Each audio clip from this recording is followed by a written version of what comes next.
নমস্কার বন্ধুরা, ঝর্ণা ঝুমা কিচেনে সবাইকে স্বাগত।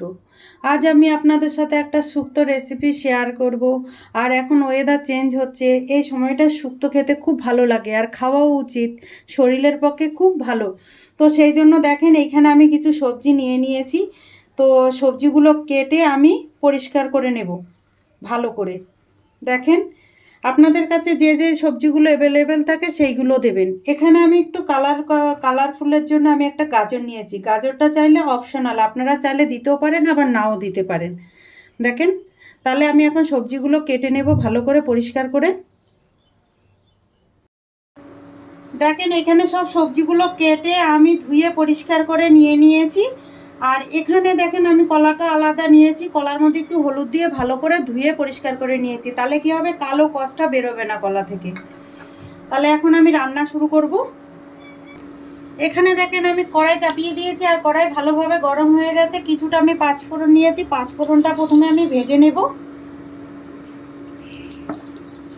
পাঁচফোড়ন দেখেন ভাজা হয়ে গেছে, এখন আমি তুলে নেব। কড়াইতে এখন আমি দিয়ে দিচ্ছি তেল।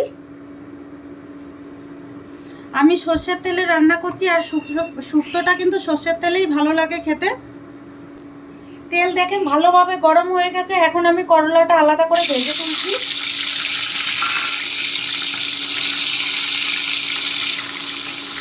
ভালো করে ভেজে নিতে হবে করলা।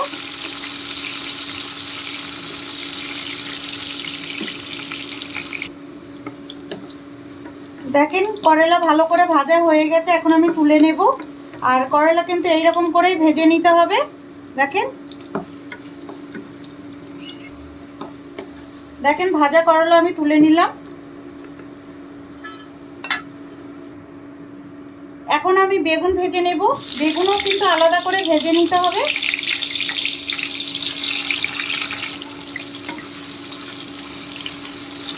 দেখেন বেগুন ভেজে নিচ্ছি। বেগুন যদি আপনারা আলাদা করে না ভাজেন তাহলে কিন্তু বেগুন একদম ঘেটে যাবে শুক্তোর মধ্যে। দেখেন সামান্য দেখেন নুন দিয়ে দিলাম। নুন দিয়ে দেওয়ার পরে আরেকটু নেড়ে দিচ্ছি।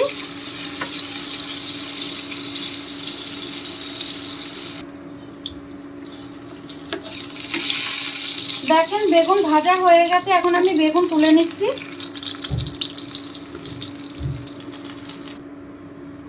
এখন আমি দেখেন এখানে ফোড়নের জন্য রাঁধুনি নিয়েছি, তেজপাতা নিয়েছি আর শুকনো লঙ্কা নিয়েছি, দিয়ে দেব। আর শুক্তোতে কিন্তু রাঁধুনি ফোড়ন দিতে হয়। দেখেন ফোড়ন ভালো করে ভেজে নিলাম। ফোড়ন থেকে খুব সুন্দর একটা গন্ধ আসছে। এখন এর মধ্যে আমি দেখেন আলু, কলা, কিছুটা গাজর দিলাম আর দিয়ে দিলাম দেখেন মিষ্টি আলু। এইগুলো এখন একটু ভেজে নেব। আর রাঁধুনি কিন্তু অনেকটা জোয়ানের মতো দেখতে হয়, অনেকে কিন্তু ভাবে যে রাঁধুনি জোয়ান, কিন্তু এইটা আলাদা সম্পূর্ণ। তো এইটা একটু হালকা ভেজে নেব সবজিগুলো।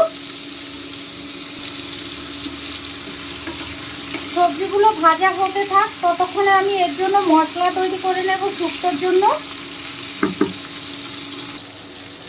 এখানে দেখেন মিক্সির জার নিয়ে নিলাম। মিক্সির জারে দিয়ে দিলাম দেখেন আদা।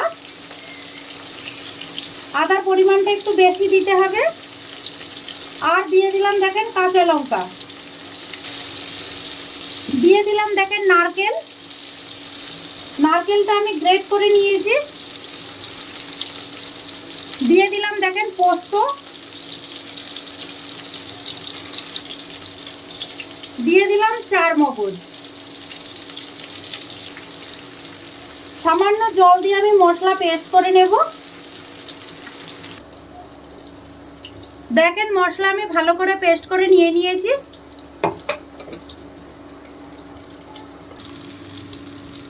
এদিকে দেখেন আলু, কলা, গাজর ভালো করে ভাজা হয়ে গেছে। এখন আমি এর মধ্যে যে সবজিগুলো বেঁচে আছে সেইগুলো দিয়ে দিলাম, কিছুটা সিম, ডিম আর দিয়ে দিলাম সজনের ডাঁটা। এখন এইগুলো দিয়ে আর একটু কষিয়ে নেব, ভালো করে ভেজে নেব।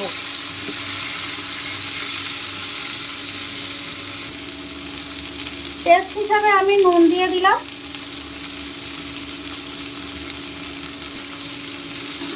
নুন দিয়ে দেওয়ার পরে আরেকটু নেড়ে দিলাম। দেখেন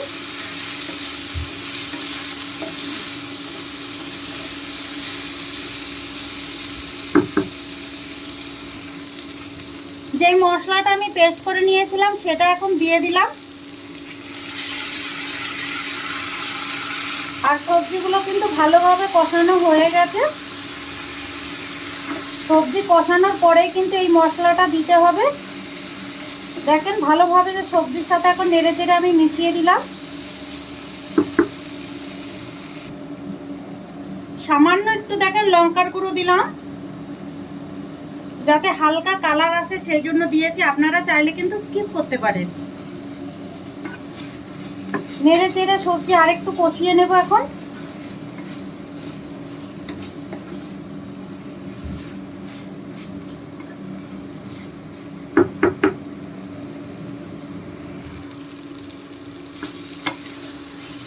দেখেন ভালোভাবে কষানো হয়ে গেছে। এখন আমি এর মধ্যে দেখেন কিছুটা নর্মাল দুধ দিয়ে দিচ্ছি। দুধের জায়গায় কিন্তু আপনারা জলও দিতে পারেন। আর কিছুটা দেখেন জল দিয়ে দিলাম। জল দিয়ে দেওয়ার পরে আরেকটু নেড়ে দিচ্ছি। এখন আমি এর মধ্যে করলা আর বেগুন ভাজাটা দিয়ে দেব। দিয়ে দেওয়ার পরে নেড়ে চেড়ে ভালো করে মিশিয়ে দিলাম।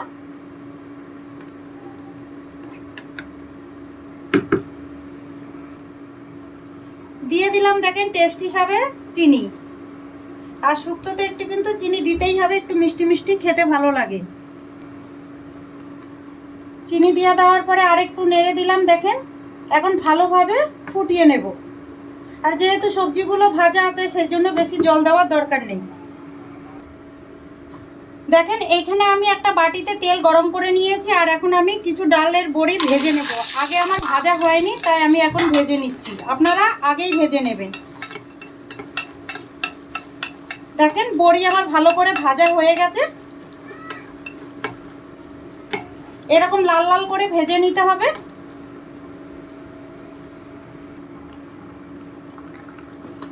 এদিকে দেখেন শুক্তো কিন্তু ভালোভাবে ফুটে গেছে। এখন আমি এর মধ্যে দিয়ে দিলাম ভাজা বড়ি। বড়ি দিয়ে দেওয়ার পরে 10 মিনিটের মতো জাল দিয়ে নেব।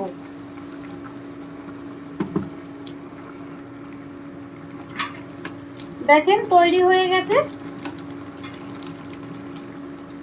এখন আমি এর মধ্যে যে 5 ফোড়নটা ভেজে নিয়েছিলাম সেটা গুঁড়ো করে নিয়েছি, সেটা দিয়ে দিলাম।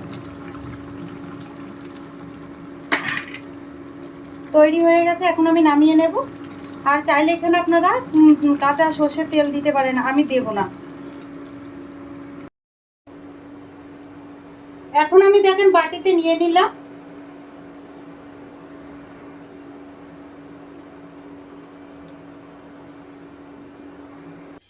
তৈরি হয়ে গেছে শুক্তো। এই রেসিপিটা যদি আপনাদের ভালো লাগে তাহলে আমার চ্যানেলটাকে সাবস্ক্রাইব করবেন, লাইক করবেন, কমেন্ট করবেন আর অবশ্যই শেয়ার করবেন। আর আমি যেইভাবে বানিয়েছি প্লিজ আপনারা এইভাবে বানিয়ে খেয়ে আমাকে কমেন্ট করে জানাবেন। ভিডিওটা দেখার জন্য আপনাদের ধন্যবাদ।